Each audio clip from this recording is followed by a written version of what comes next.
Hello, everybody. This is P.A.N, Podcast About Nothing. I'm your host, Matthew, and here with me is the conjoined twins, Jesse and Alex. How's it going, guys? Hello. Sorry for the weird change here. Alex is running a computer that runs off of rocks and dirt, and it just wasn't good enough. The fucking Flintstone mobile. It's fucking Flintstones. But I'm your host, Powered by a fucking and gerbil. I'm also I'm the host, and I'm also the current reigning MVP. So I cannot win this, and I know I always screw it up. So this is the most valuable podcaster. So these two today will be battling out for the most valuable podcaster trophy. But before we get into that, what's going on, boys? Well, I just suffered from pretty much ear rape that just happened because during this whole setup, Jesse's left earbud out. We don't know what happened, but it was just screaming at me. And apparently, it was going out my right ear to where he could hear it, and you could hear it just a little bit ago. But other than that, that's the only thing that's happened. That's the only thing that's happened to Alex in 2 weeks. I will say this: like Black Friday and like holiday shopping has really gotten under my nerves so far, just because like so many people are ordering so much copious amounts of stuff that I would leave the terminal about an hour later than usual, and I would get home. So like I go to the terminal at work and everything around like 7:30, and we don't leave there. We typically try to leave there around like 8:30, and recently we've been leaving around like almost 10 because loaders kind of suck, and we end up not getting home, or at least I haven't been getting home for a while now until like almost 8. So I'm working like 12-hour shifts so far. You picked a great time to get that job. Like the worst time of the year for you to decide to switch to that. This is so far going to be the hardest week, and then I believe it's supposed to be like the first week of the upcoming year is going to be pretty bad too. But after that, it's supposed to lower back. I think it's going to suck for the next month. I think so too. I mean, it's not like yesterday wasn't too bad. I don't think there's any specific weeks that are going to be worse or better than the others because the holidays are on the 24th to 25th. Mm-hmm. And then if you think about like the reason why like the first week of January is going to be rougher is because it's all the stuff that wouldn't be delivered or like wouldn't be able to make it to Christmas Day. So it's like, all right, well, pretty much like the last week of December and the first week of January are just going to be backlogged with all the stuff that didn't make it to Christmas. It was so funny. Brandon, that we all know, I'm not going to say his last name, but he delivered a package to the house. And he took a picture of it and called me a mean name. And I said, "Ha, you're going to have more. You're going to have more coming, buddy. Joke's on you." Yeah, every time him or Bailey deliver here, they take a picture of my truck and call me mean names. Yeah, I always get a mean name called to me, and I don't really appreciate it. I don't think that's good customer service. I almost screenshotted it just so I could take it to their manager. Just report them. Yeah. Yeah, your driver did this, and I just want you guys to know about it. So write them up. Well, Jesse, you've been awful quiet. I know you have a lot to talk about from last night. Fuck the Cowboys. Whoa. No, I got numbers here. Hold on. Oh my God. You got the stats? Yeah. So I'm going to preface this by saying that 3 weeks ago Seattle was 6-3. Now they're 6-6. So playoff hopes are slowly, not slowly. They're very, very, very quickly disappearing, and rightfully so. This game, however, was probably the best Thursday night football game in the past year, maybe two years, maybe 3. Maybe 3. We don't know. I don't check me on that. But it was a great Thursday night football game because usually they're fucking burners. That's just all it is. Yeah, I think Chiefs and Patriots got flexed out of Monday Night Football next week in lieu of. I think Seahawks and Eagles replaced them Monday Night Football. So there's that. But the final score being Cowboys 41, Seahawks 35. This game, albeit Seattle lost, and if me and Alex were talking about it earlier, Seattle doesn't deserve a playoff berth this year, and I really don't think they deserved one last year. But it's still nice to say, hey, we made it to the wild card round with fucking Geno Smith. Right. But just to put some numbers in your head here, so looking at the team stats, the total yards for Seattle was 406. For Dallas, 411. Passing yards. Let me go Geno Smith here. He went 23 for 41, 334 yards, 3 touchdowns, 1 interception. Dak went for 29 for 41, 299 yards, and 3 touchdowns. So those are pretty big numbers. All that tells me is besides that interception, Geno Smith's better than Dak Prescott. Rushing yards, they had us beat like by 60. 60 or so, because we had 72, they had 136, with Seattle averaging 6.3 yards per play and Dallas 5.2. The craziest stat here, there was no punts in this game, which is wild. Oh, really? Seahawks, it was going to be either Dallas or Seattle here, but Seahawks officially became the first team to score 35 plus points and not punt and lose in NFL history. Wow. But it was going to be either us or Dallas. Like, it was just the way it was going to be. And up until last night, Pete Carroll was 36-0 with the Seahawks while scoring 35 plus points. But it's kind of a skewed stat because if a team gets to a point where they score 35 plus points, they normally win. Yeah, they normally win it.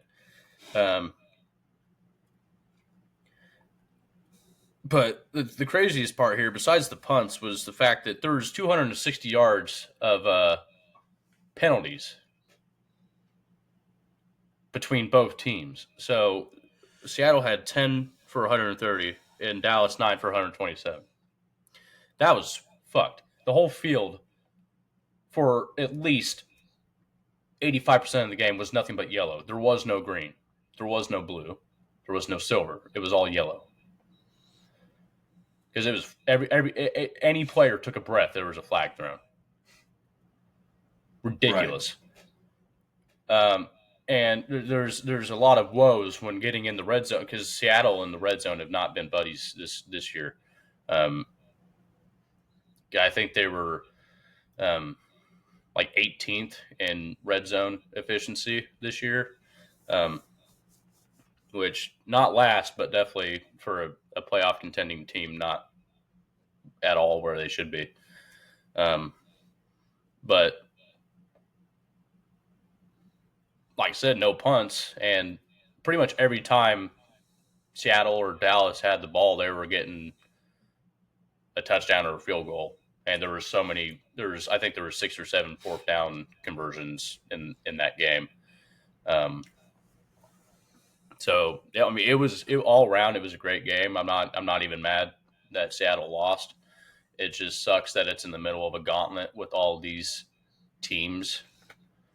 And because of Seattle just having like the third hardest schedule this year, I mean, we had to start off with San Fran, and then last night it was Dallas, and then it's going to be the Eagles, then it's going to be San Fran again. Um, why? If there was one team that Seattle probably could have beaten, it was probably Dallas. So, major playoff implications. Seattle loses it. Comes down to a 4th and 2 at the 50. Seattle goes for it, and Gino has this really cool thing that he does whenever we need 2 yards, he'll throw for 30. And or throw like he wants to get 30 yards instead of just a 2. And with Kenneth Walker being out last night and us using Charbonnet, which, I mean, he got his first touchdown and rushed for 72 yards. So, I mean, that wasn't bad by any means, but I would have just sent him up the gut instead of Gino throwing it for 20 yards and then Micah Parsons being there to just be like, beep, and then game over. So that's what it all came down to. And the fact that Seattle had to... Sorry, should have done the tush push. That's what I was thinking. Everybody gets so mad about it, but it works. I think had they done at least just a goal line push of some sort, or just a check down pass to a tight end, which I was talking to Alex about it. Geno Smith is like 74% under the league average as far as utilizing tight ends, and tight ends are literally a safety valve. Right. And I think he's forgotten that they exist, because last year, he comeback player of the year and led the league in passing yards and completion percentage and broke all of Russell Wilson's records, which is astonishing. Was he known to target tight ends last year at all? It wasn't a problem that there was no stat that said he didn't target tight ends. So if there was a problem, no one knew about it. This year, it's a problem and everyone knows about it. So, given the fact that Seattle had to score like 3 times for every single time they went to the red zone in order for one to count because of the penalties and flags that would pursue, if that didn't happen, the score would have been like 72-5. It wouldn't have been that much, but it probably would have been a lot more than 35 for Seattle's end. Mm-hmm. Because Dallas was getting a lot of the, the holding calls and, DPI calls, but they would, for everyone that got, was in Seattle's benefit, one would get brought back. So it was like 2 steps forward, 3 steps back every single time. And Seattle loses. So That's 6-6 and sitting in the 7th seed. I don't care where Seattle gets seeded if they make it to the playoffs, as long as it's not the Niners that they have to face. Yeah. The Eagles played the Niners this week, right? I think that's who they play. I think so. Yeah. Yeah, they played the Niners.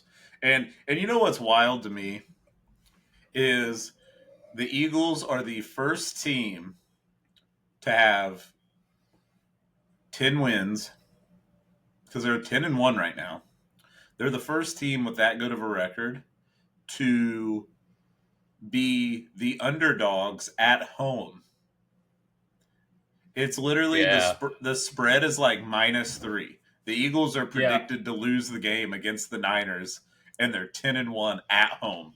Are you fucking kidding me? Something that I learned with betting odds is that whenever you're at home, typically they'll actually give you about like 1 or 2 points, or it used to be 3 points because of home advantage, but now because of the state, like how the teams are nowadays, they kind of lowered it down to like 1 and 2, like 1 to 2 points. So like, say that they weren't at home, it would be like a underdog of 5 points, if I remember right. Like, that's what's weird about it. I mean, I don't know. I don't know all the stats. I don't know shit like that. I don't really bet too much, but I just thought it was wild that the Eagles are 10-1 at home and they're the underdogs. It's just like, no The matter how 49ers are scary. Oh yeah, I think both of them are, but I mean, I don't know. We'll just have to see. I mean, I think that'll be a really good game. I think it'll be a tough one. I hope And, the 49ers, in my head, I hope that their starting QB lineup all gets injured like they did last year, and every chance of success that they have just to go to the championship round and choke it like they normally do. here's the biggest problem is if they win, because they, as far as I know, like they don't really have any injuries, they don't have any excuses like they did in the NFC. No, in the they're very championship healthy game. this year. They're very healthy, and so Which is bullshit. if they whoop the shit out of the Eagles, we're never going to hear the end of it. So I really don't want. Join the fucking club, man. I really don't want them to win. Two teams in the same fucking boat at that point. Yeah, but I wanted to do a fun. Well, I wanted to do a fun thing, Jesse, and I don't know. I think this will probably be. What do you think? A good time to do the score predictions, because I'm an Eagles fan and you're a Seahawks fan, and we had talked about doing score predictions for their Monday night game, didn't we? Yeah. This might be, or should we wait till next week? It's up to you. No, we can do it next week. We can do it next week. We can do it next week. Right. I think it just make more sense with the timing of it all. Okay. Oh, for the Seattle Eagles game? Yeah. If we do it next week, that video drops the day of the game, don't it? Like the morning of, right? Yeah. I think so. Yeah, we'll do it next week. That makes more sense. Yeah, because this video is going up this upcoming Monday, so we'll have to. Yeah, if we wait a week, it'll make more sense. Okay, yeah, let's wait a week then. We're jumping the gun there, but I do want to say this though. I did look up Seattle versus Eagles. I looked up the history. Almost every game was a low-scoring game. I thought that was very interesting. Never was it a high-scoring game. I think there was one time. It was either the Seahawks. I think it was the Seahawks, but it might have been the Eagles. I can't remember. But there was one of the games where someone dropped 42 points and the other one dropped 7. But other than that, it's like the highest score was like 24 points. No team ever scored more The than year that. the Eagles went to the Super Bowl, I do believe, when it was the Eagles and Patriots, I think Seattle beat both the Patriots and the Eagles that season. Yeah, But it didn't make it to the Super Bowl. But I think we were the one loss for both of those teams. Yeah, and the Eagles not done very good against Seattle. Like I think the last 7 times we faced each other, the Seahawks have won, but the first like 5 or 6 times the Eagles and Seahawks played each other, the Eagles won. So that was before the merger. It doesn't count. It was before the merger. We're in the Super Bowl era. We're in the Super Bowl era. Shut up. So it's not update your stats, Matt. Better uniforms, worse teams. That was a fucking thing back then. Shut up. 76 and pretty much up until 1996. We're going to talk about it. Good Lord. He just went off. Are you no, okay? That's every NFL team whenever they have a rough past. Like, that's not even in this century. Shut the fuck up. That's not relevant. It's not relevant. It is relevant. I don't care. No, it's not relevant. Shut up. But I do want to say, I wonder if that's how Dallas feels too when it comes down to them not winning a fucking Super Bowl or going to the Super Bowl. Dallas and San Fran are in the same boat, man. They don't care. It doesn't apply to them 2 teams. It applies to every other team. Dude, they had that same reaction where it's like, it's not relevant. Ugh. No, they can't. They got to watch theirs on a fucking VHS tape. So, But I do want to say, because I can't really show you guys, but I do have a picture of it. And I know Jesse's seen it. I don't know if you've seen it, Alex, but I did get a tattoo. I got a tattoo. Yeah. Hopefully it shows up on the camera here. But the bottom says "I love Dad," and that is in Gavin's handwriting. And then he forgot his space. Yeah, I didn't. He did. He didn't capitalize the I. He forgot his space and didn't capitalize the I, but he capitalized the L. He's also 5. So He also. Sorry, we got to get ahead of the grammar police on this one. I'm pretty sure he left dad in all caps too. Listen, he's 5 years old. It was so funny because I got him to write it, and I told him, I said, "Hey, you need to capitalize the I," and he was just like, "No, I don't want to." and then I finally just was like, you know what? It's just him writing it, so fuck it. So I just let him write it how he wanted to, and then it's on my body forever. It adds to the effect. Well, that's what the tattoo artist said, because was talking to him about the I not being capitalized, and he's like, I like it. I think it adds character. But yeah, it adds character. That's what you need more of. Yeah, and so for those of you who don't know who's listening, my arms are all tatted up. I have tattoos on my back. Excuse me. My entire rib cage is tattooed. The calf was by far the worst. It was by far the worst spot on my body that I've gotten tattooed. He started tattooing it. Oh my god, yes. The ribs was not that bad. Now after about 8-9 hours, the ribs sucked. But I was only able to take 3 hours on my calf before I had to tell the guy I was done. I tapped out. I've never tapped out on a tattoo in my life. And we were about 2.5 hours in, and I was like, man, I got to use the restroom. And I go in the restroom, and I'm looking in the mirror, and I'm just sweating. My fucking forehead, I'm sweating. I got like the cold sweats. I'm like I'm in so bad pain, and I'm like, this sucks. And so I go in there. I come out, and I'm like, hey, I was like, man, I'm sorry, but I might be bitching out.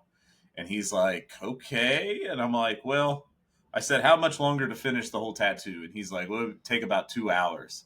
And I said, well, how long to finish the rose and to write I love dad? And he goes, about 30 minutes. I said, let's do that, because I'm not sitting here for 2 more hours. There is no way. And it was awful. As someone who doesn't have any tattoos and is wanting to get one sometime in the future, how much did that size and how much did that one cost you? $350. $350. Okay.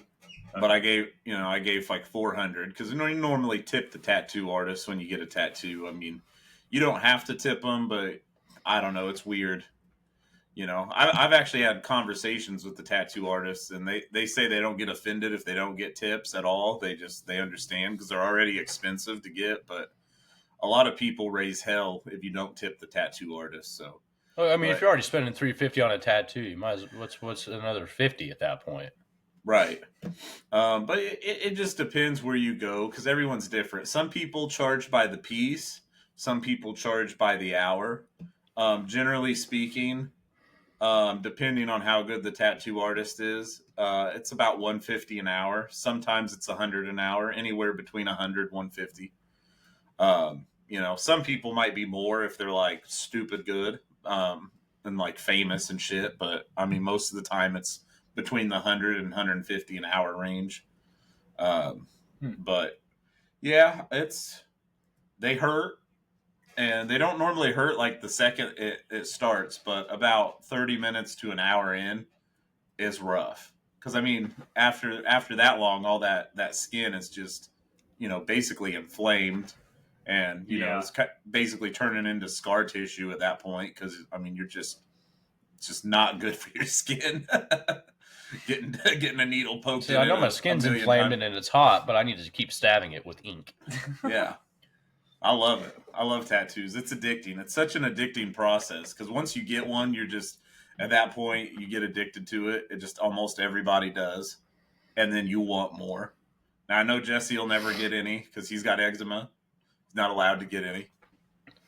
But, I mean, I think you said you If I maintain my skin in a certain area, which a lot of my just body now is eczema free, I could probably still get one. I was gonna say, I would say if you got like a torso piece or like something along like I'll get a tramp stamp. Huh? Tramp stamp? I'll get a what's the hold on. Because I was gonna say you could either get like something along your chest or like something on your like. I'll get the Seahawks front logo on my ass crack. I'll let you take a guess at where the ass crack starts. It's gonna go right there. Ass crack. It'll look like Jesse has a permanent G-string on almost.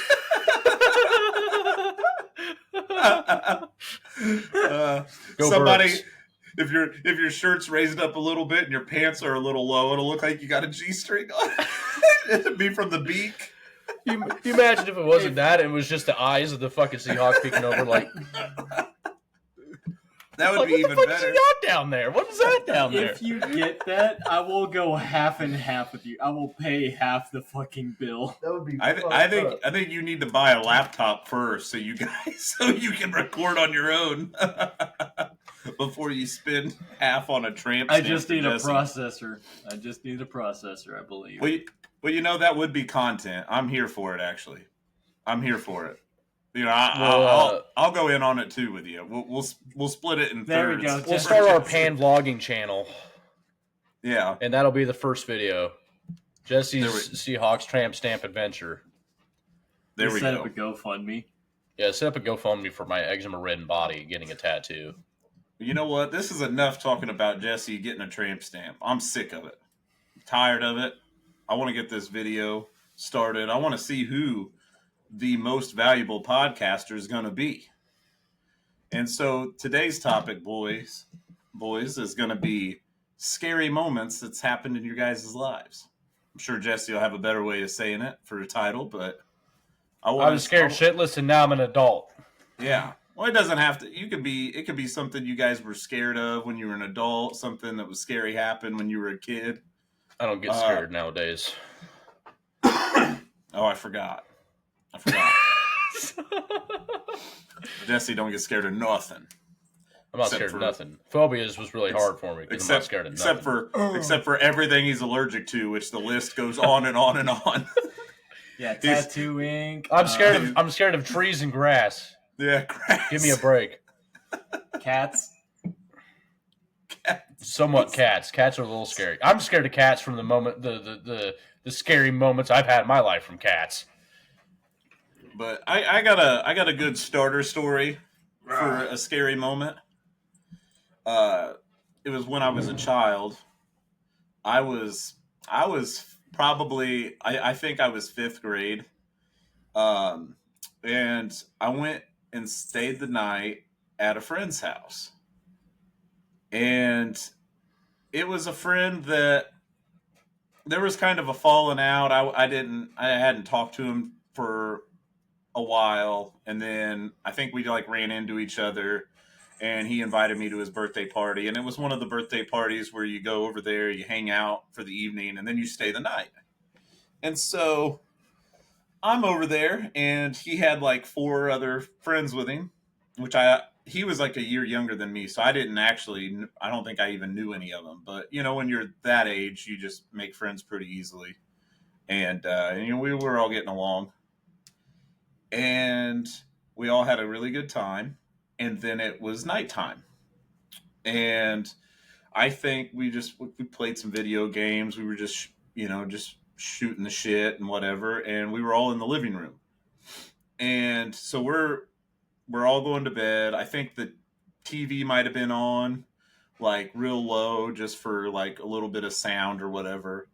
And I'm laying there, and I was having a hard time falling asleep. I've always had a hard time falling asleep my whole life, and especially being at a friend's house or somewhere you're not used to, I always struggle falling asleep. So I was just kind of laying there, but I also had kind of a bad feeling. I don't know why. I just felt weird. I felt I needed to be up, and I'm laying there, and a couple of them were asleep. I think another kid was still awake, and I'm just kind of laying there, and I got my eyes closed trying to fall asleep, and I hear this sound.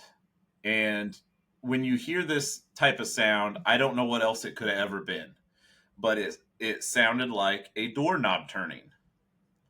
And I didn't hear the door creak open or anything, but I heard a doorknob turn.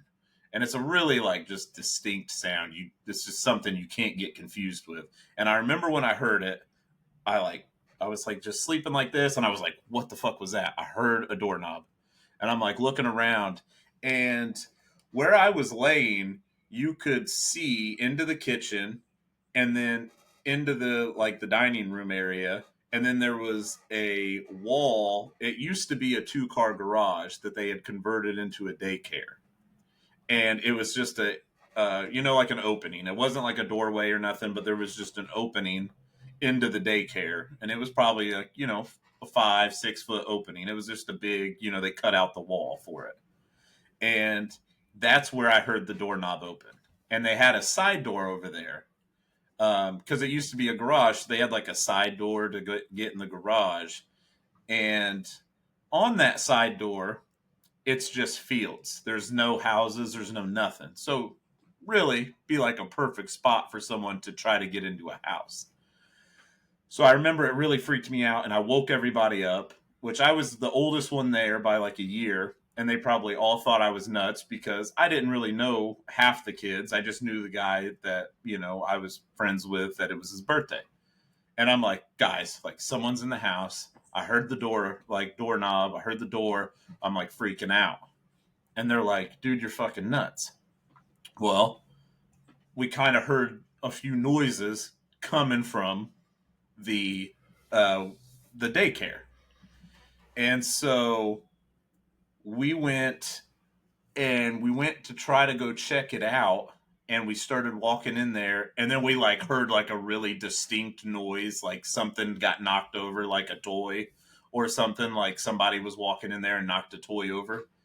And so we all, as fourth and third and fifth graders do, we all screamed like little girls and ran away.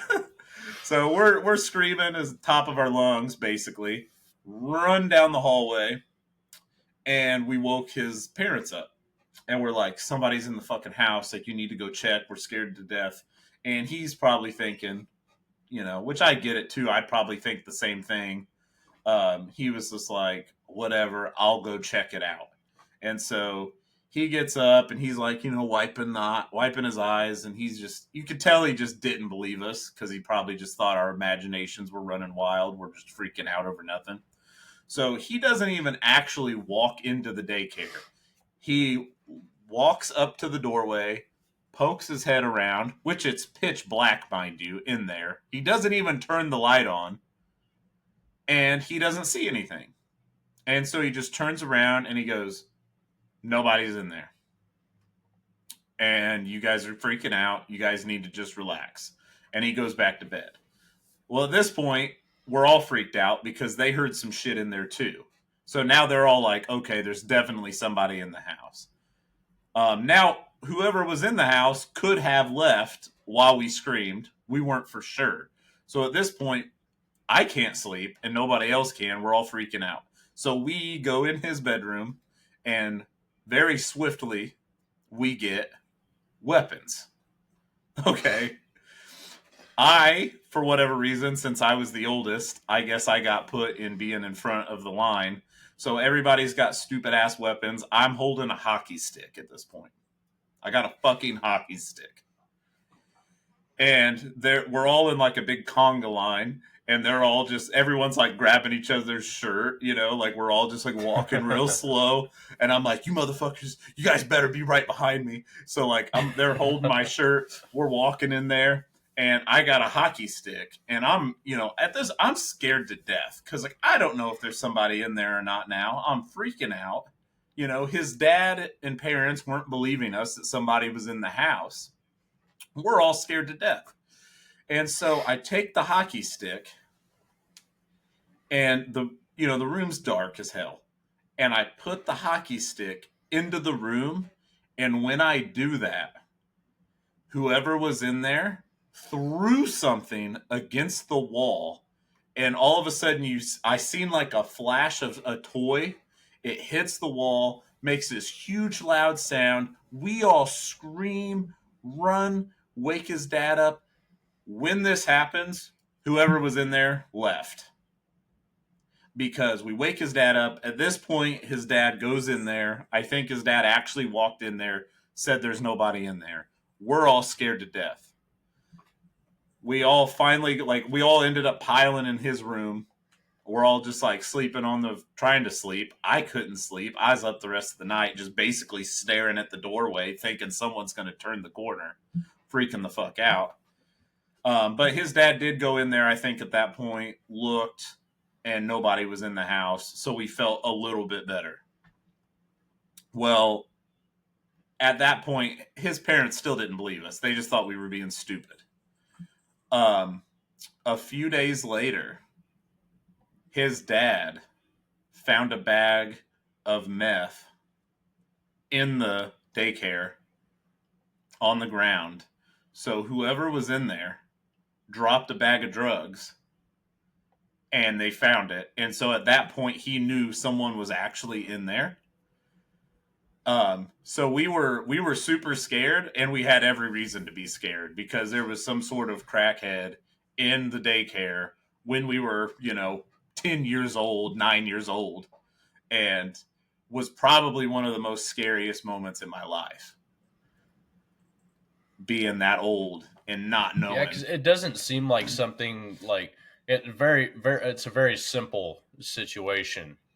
Obviously, at the base level, it's a home intruder, or what you guys suspect is a home intruder.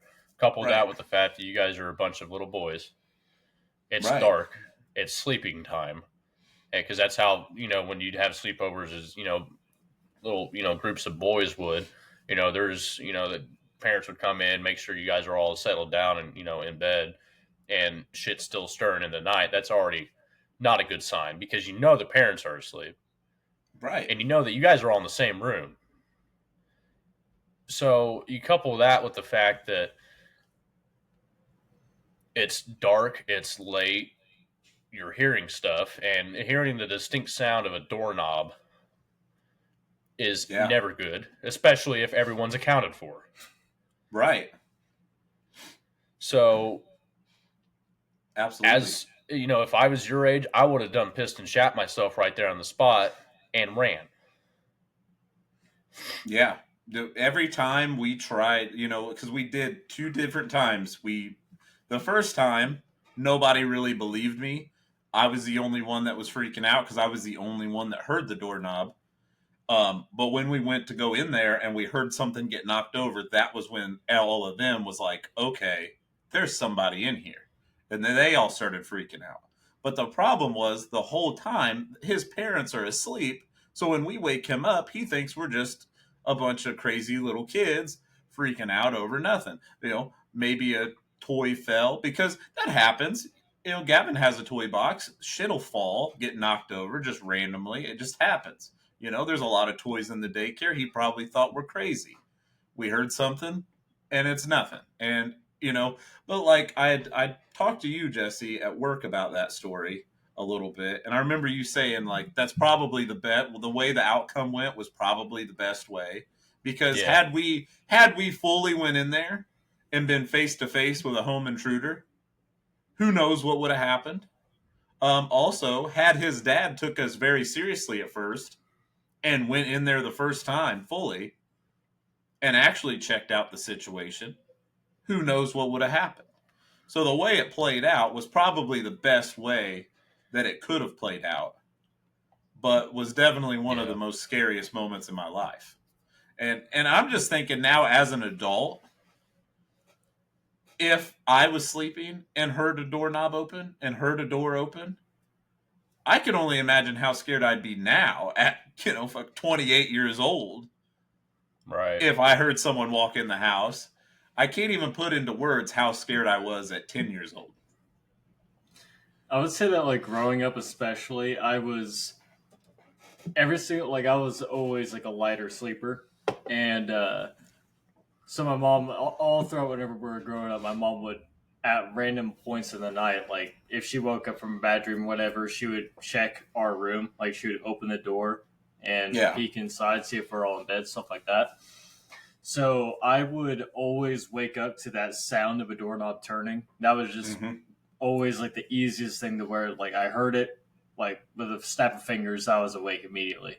So I can only imagine what I would be like, just trying to fall asleep, or if I was asleep, and then immediately just flip, like doorknob turn. I'm immediately awake, and then next thing you know, like there's a fucking crackhead, meth head, whatever, in the next room.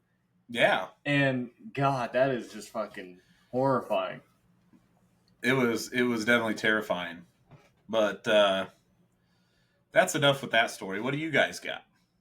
I just wanted to start it off with that. I think we probably only have enough time for each of you to tell one story. So whoever wants to go first, or do I need to choose?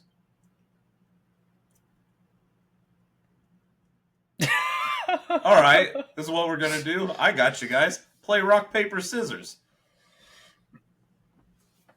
Go on, shoot. Rock, paper, scissors, shoot. Okay, Alex goes first. 2 or 3. Alex goes first. We don't have time for 2 or 3. Ah, you're right. All right. So I was, I think, 8 or 9 years old whenever this happened. We were, it was me, my 2 brothers, my mom, and we all visited my mom's older sister and her husband, like my aunt and uncle, at their house for dinner. And originally it started off all like nice and fun and everything, you know, like Looney Tunes on the TV, Boomerang, you know. Yeah. Mom was talking to my uncle about something I don't even really know. But and me and my brothers were all playing for a while, just playing tag, whatever. And I go to separate from them for a little bit because I'm wondering what my Aunt Erica's doing in the kitchen, and she was making fries, I think, like potato wedge fries, I believe. And I just see this big pot of boiling water. So I just grab it, and being a curious little shit kid, I get on a little stool. I look inside the pot, and I like, because this is the first time I'd ever experienced like seeing boiling water, right? And He's investigating. it interests me. I was like, oh, what is that? Like, what is water? Like, what is the water doing? Why is it bubbling? Stuff like that. And I still don't know who did it or how it happened. My theory is my brothers came in while still playing tag and ran through the kitchen and hit the stool that I was standing on. It was either that or something happened. Either way, something happened to where I fell over and my head had busted across the pot. And on the way down, the pot had flipped over with all of the boiling water flooded down. And I remember it got down to like here. At least it was water, not oil. Oh, yeah. Oh, God, yeah. He would look like that fucking thing from the Goonies right now if that were the case. Hey, you guys! Or the guy from The Mask.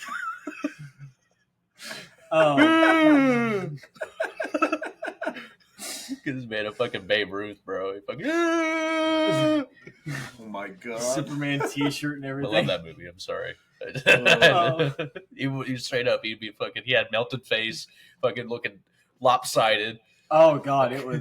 But, like, I let off the worst, most shrill scream I had ever made, and my mom, like a fucking hawk, immediately, like, sprints into the freaking kitchen, freaks the fuck out. Bear in mind, my dad, they were still together, if I remember right. Or maybe it was a little bit younger and they were still around, like, they were still together. Dad wasn't there, though. He didn't even know what the fuck was going on. From this point on, I don't know what the fuck was going on, because at this point they had thrown a towel over my head. I'm still in a lot of pain. Like, everything fucking burns from like here down to here. Oh my God. And from there I can see only pitch black because they put the towel on me and they did not take it off the entire way there. We get into my mom's van. I think my Aunt Erica was driving, and I don't really remember what happened with my uncle with that, but my mom was like holding me in the middle seat, gunning it to the ER as fast as possible. I hear, like, all I could hear was my mom freaking out, my brothers still not really knowing what was going on. I mean, they understood that I was in a lot of pain, but I don't think they really, none of us, like me especially, I didn't know what was going to happen to me. I was like, what happened? Pretty much, because it was like, oh, like I'm staring into a boiling pot of water, and then next, boiling pot of water is on me. So, I mean, I imagine the whole time too, on the way to the ER, you're squealing like a pig because, I mean, I think I would be. I think from there the pain had, or like I was no longer screaming. I believe from like I would say the moment that we got into the car or into the van anyway, I was no longer really screaming as much as I was just violently sobbing and just freaking out about like what Jesse said, like what am I gonna look like now? Because I don't know how boiling water works at the age of like anywhere between like 6 and 9. So I'm like, I don't know if this is gonna like make me look messed up. Am I gonna be physically okay? Do I have anything wrong with me after that? Like all of these things are just racing through my head. And if I remember right, it ended up being like way overblown for my 6 to 9 year old mind. Like it was like, oh, just put on this ointment.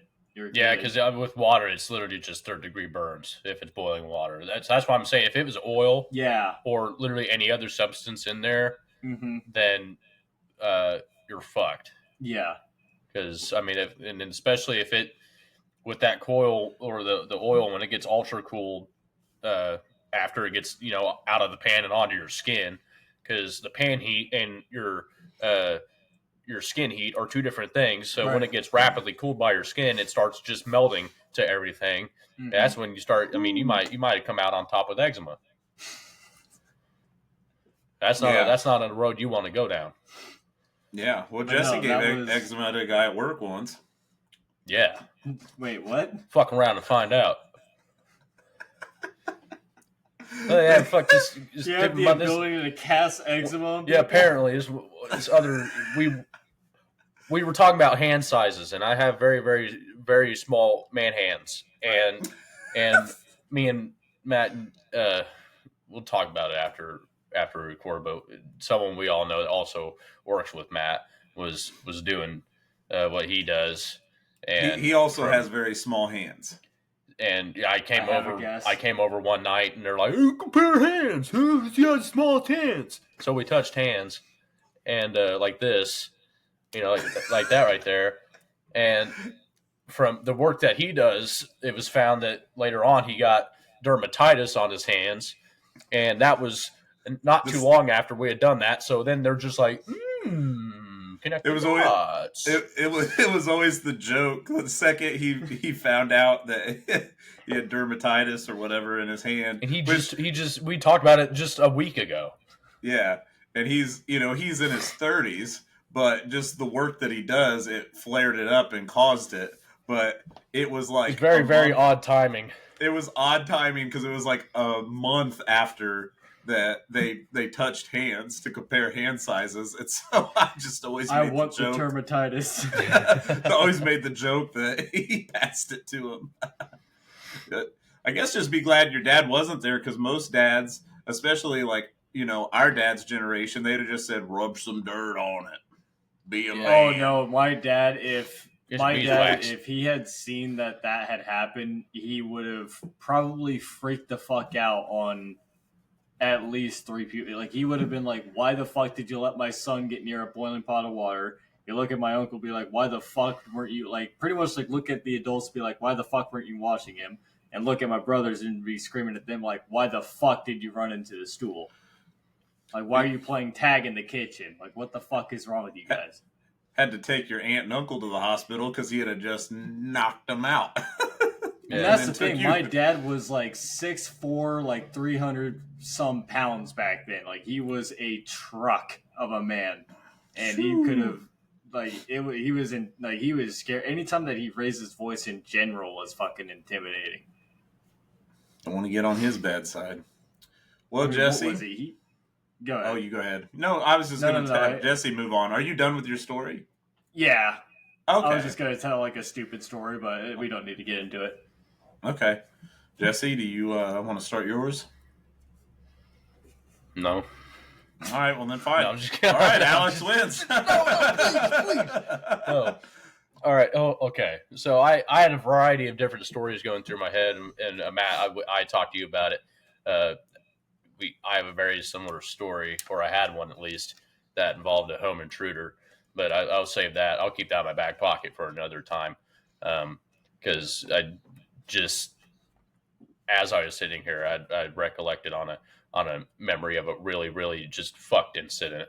Um, and this happened also when I was younger. It was definitely before the double digits. Not too long before it, but I mean I was definitely cognitive. Um, Okay. but it must have been probably between '06 and '08. So it might have been '07, but I'm not 100% sure. My dad was on deployment to Incirlik Air Force Base in Turkey at this time. Um, and, me being, 7 years old, it was at that time, just with everything else that would go on and that on top of it, it was um, usually just always heightened my stress.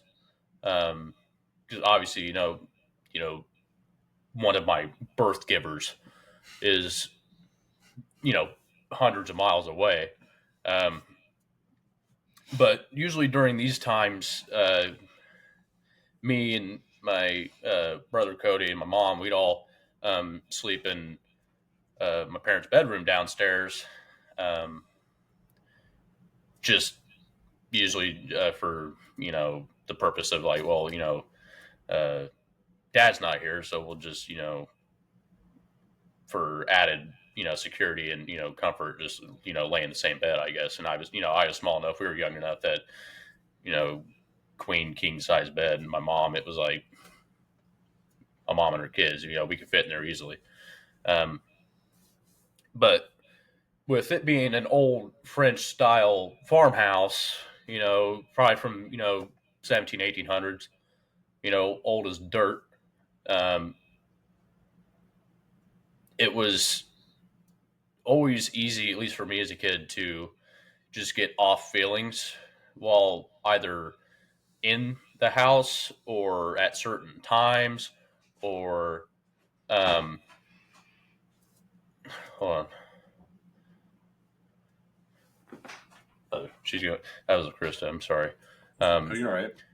but it was always easy to get weird feelings and vibes, either on the property or in the house. And uh during these times, and it also adds up with the timeline of like my issues with Ralph. um So that was also another component. The way the house was set up, we would always leave. We had one of those dimming knobs for the light in the living room, um, that would usually be on in the morning hours because my dad would always be up early for work and always be really dim. But he wasn't there, so that was off, and the only light we had was in the kitchen. So, with the way the kitchen was, um, you walk in through a sliding glass door. Kitchen's right here, and there's a rectangular porthole between the kitchen and the dining slash living room, and then you go past the front room, go past the fireplace, go up the staircase, or go past the staircase on your right, through some French style door. On your right would be the bathroom. On the left would be a hallway going past the washer, dryer, deep freezer, and then you get to um, my parents' bedroom. Um, so we only had that one little bit of light from the kitchen, and it got really dark between there and the bedroom.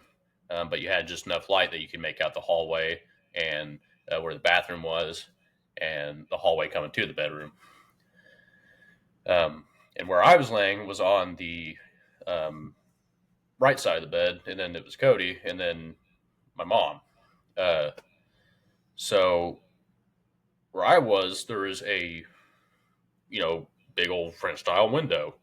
Um, And if I remember correctly, at this time there was no curtain on it, and if there was, it was over to the side. Um,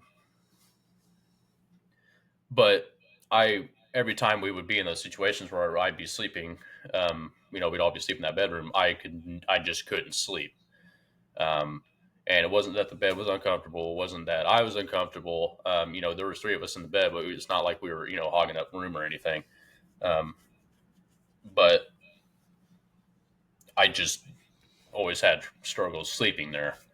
Um, and in doing so, I had instances where, I could, um, the issues with Ralph, I would experience him, down the hallway or in the bathroom or, in the corner of the bedroom near the sliding closets, and that was the thing. Um, but, we've already opened that can of worms. So almost to add insult to injury, in this instance, it was somewhere between 2 and 2:30 in the morning when I'd woken up. We weren't in bed for too long. Um, the dogs were scattered about the house, but they were all asleep. And I could just feel in the house that the pressure had changed, which means that either a door or a window or something had cracked open and shut at some point. Um, that already threw me the fuck off. Um, but I had heard this um, distinct sound of like a ding against like the window, like something hits the window. Everyone knows that sound, and it's like an echoing like thud. Um, so I look behind me, there ain't nothing, but it's bright enough outside from the 15, 20 foot fucking country lamppost we got out there, the light that covers the land that it did, and the fact that the moon was also it was a full moon. Um, but I looked outside, didn't see nothing. Um, and I was kind of already freaking out a little bit because I had already been up for 20, 25 minutes at this point when I'd woken up. Um, so I knew I wasn't just like seeing shit. Um, but I laid back down because it was like hurting my neck, and I looked back out the window, and I could just barely on the edge of the light make out this like essence, this like ethereal, like almost very very faint shadow kind of shift from one side of uh, where the leaves droop down of a maple tree to the other. And it was very, I was like, I could picture the spot right now. And it was noticeable. And, we'll get stuff like deer, coyotes, other cats, dogs, rabbits, all kinds of stuff out there in the sticks. But this was like, it didn't move as fast or as um, darting as one of those animals would. It was just a slow shift, very methodical. So that freaked me the fuck out. Turned back around. I'm just like basically just barely outside the blankets. And the moment that stuck with me and just still to this day was I had turned back around and seen the just tail end of a shadow walk past this concrete porch that's also on the east side of the building. At least I think it's the east. It might be the south side of the building, cardinal directions. But walk past, and I'm like nose up to the window at this point. I'm like looking around, like my breathing's getting shuddery. I'm like doing this number, and I back away because I'm like, what the fuck was that? And from the right side just comes this figure very, very quickly, just like, hey, I'm here, right in my face. And it had sent me straight into just throwing a fit because it looked exactly like my Meemaw, my dad's mom, that had passed away um, not too uh, far back from this incident. And it came up and it was wearing And this this is in the blue. house? This was on the other side of the window, so it was technically outside. Okay. Like I'm here. This is the bedroom right here. I'm looking out the window here, and the figure came up from this side and was right here on the other side of the window. And I like took a step back, and then I noticed it looked exactly like her hair, her smile, her glasses, and she had this blue um, shirt dress, like a with a low cut V and a bit of a collar on it, and it had like a white poppies or dandelions dotted all over it. And um, she put her hand up to the window, and I went and started shaking either Cody or my mom. I can't remember right off the top of my head. And by the time that happened, I looked back up and she was gone. And Ooh, like it still like fucks me up talking about it. I can tell. Because that specifically stuck with me for over a decade and a half now. So I don't know. I don't think I ever told either of my parents the story because I just held a lot of shit in as a kid. But um, it fucks with you. Yeah, I can tell. I can kind of hear a little bit of emotion when you're Not to telling it. mention, like the pure amount of detail that you're able to like derive from like what she was wearing, like the fact that you could still remember exactly what she was wearing, what she looked like from that long ago. Like you could just tell like how much of an impact that left as well from that. Because I mean, I know my dad and aunt both have a picture of her, and I know I have one around here somewhere too of her wearing that exact dress. So I'll have to show you guys that picture at some point. But yeah, it was very. It was like, what the fuck? Yeah.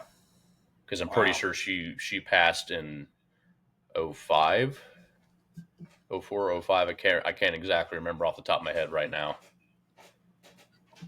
But yeah, it was fucked. Wow. Yeah, that's actually terrifying. I'd be very very scared. Wow. That's a crazy way to end on. Wait, I gotta hug LaCrista goodbye. Yeah, you better hug her goodbye. Wow.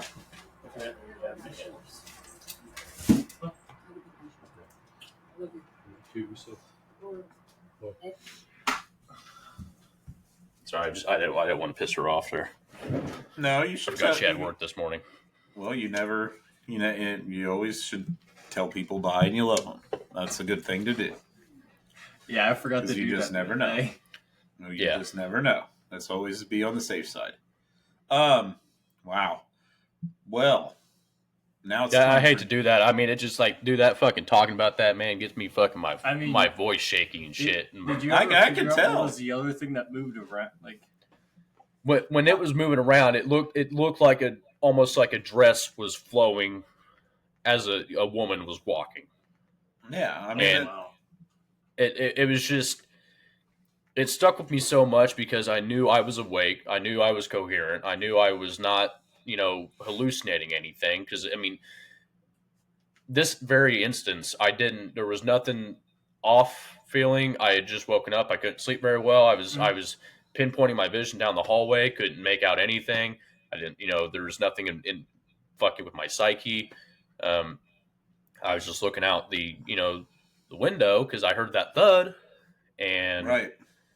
for that to just basically basically jump scared the fuck out of me because it just came off the right wing of the window out of the blind side, and I was like, "What the fuck?" Yeah, it's like it's the way that it probably popped up was just like those those stupid YouTube videos where it's like the mom or whoever's like recording their kid real close to the TV, and next thing you know, it flashes the poltergeist Yeah, face. yeah. Like, I'm assuming your face was like just as close. No, I was like snot on the window Yeah, like because I was hard trained on whatever the fuck that was. Because at first I was just looking at because of the shadow. I was like, what animal was that just went by? Because there's I don't know how many times. I mean, we'd have a sliding glass door in the dining room, and we could look outside and see coyotes or rabbits just chilling there. yeah. So I thought it was just an animal. Once you Right. said what was it? Some type of big cat, bobcat. Did Yeah, you see a bobcat out there once? they were very very. They did not like to be seen, so they very rarely came out. And I didn't never had a fear of them, but I know I was pretty confident that they were out there. Shoo. But it wasn't an animal, I can tell you that much. That's oof. Well, Well, I especially think- whatever that was by the window too. I mean, Jesus. mm, I don't even know what that. That's always like the most interesting parts about like weird stories or like scary stories like that is just the absolute unknown of what that could be or like what certain instances like that could be, where it's just like, how can you explain seeing how can you explain seeing your Meemaw like that close to your face with such striking resemblance that you can still remember it perfectly to this day? Yeah. Like, Yeah. how do you explain seeing that? You can't. Those are like the weirdest and most fascinating parts about those stories. I'll say. yeah. Yeah, if it was something else, it's still just as scary because I'm like, how the fuck is something mimicking, my grandma to that extent? But it was, Oh yeah. Right. it was like, I know what I saw.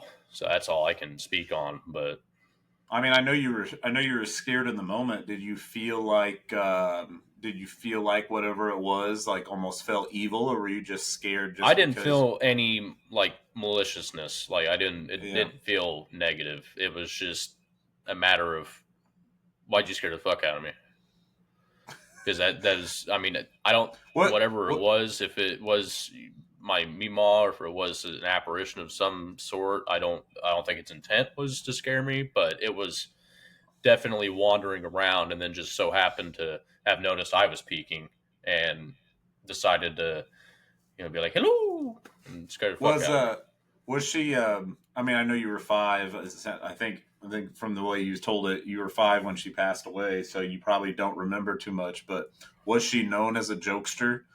Because that almost just she was a very she was kind hearted and very down to earth, very genuine person. I can't recall I know she would joke around with family and whatnot, and I still have some very very distant memories of her and going over to her and my people's house and everything, but um, I don't think she ever went out of her way, at least while I was alive, to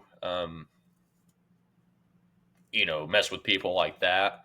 I can't speak on anything before that. I've never really asked because I never really thought about it. I don't know if she was going out of her way to just joke around and scare me, or if it was a different apparition that was like, boo. So I don't know. Shoo. Well, I liked both stories. I really did like both stories. But the way I'm kind of was judging this was what story's gonna scare me the most. And Alex, your story was great, but I'm sure what was going through your head was scary because you didn't know what would happen with. I think your story was more painful than it was scary to me. Jesse's is by far more of a scary story, in my opinion. And Yeah, so I with can that, do that. Yeah. so with that, Jesse, you are the most valuable podcaster. Would you like the trophy? Yeah. Okay, here. Oh God, I forgot I have my chain in here. You took my necklace. Sorry. Here, I'll put it here. Let me put it back in the Yeah. thing here. I'll transport it back over to the other side. Yeah. All right. There you go. Oh shit! Oh shit! All right. Okay. All right. It's empty now. Yep. It's empty now. We got her taken care of. God, that was cringy.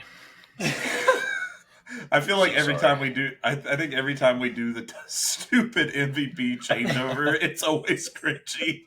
It's just our thing now. Nothing new. Alex, do you have a loser speech? Honestly, this time around, I don't really have one.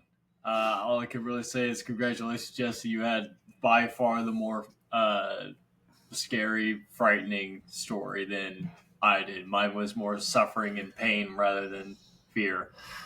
Yep. So I completely relent this loss and hope to get it next week. Hope All right, Jesse. Wait, I can't. I'm fucking hosting. God damn it.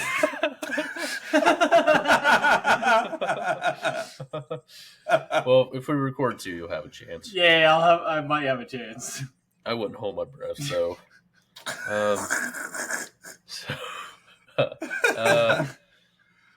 Well, I'm glad you guys liked my story. I hope whoever listens to this likes the story too. I hope that one of my parents can tell me if she was more of a jokester like that, or if she was just a chill person that wouldn't do something like that, because I never really thought to ask that question.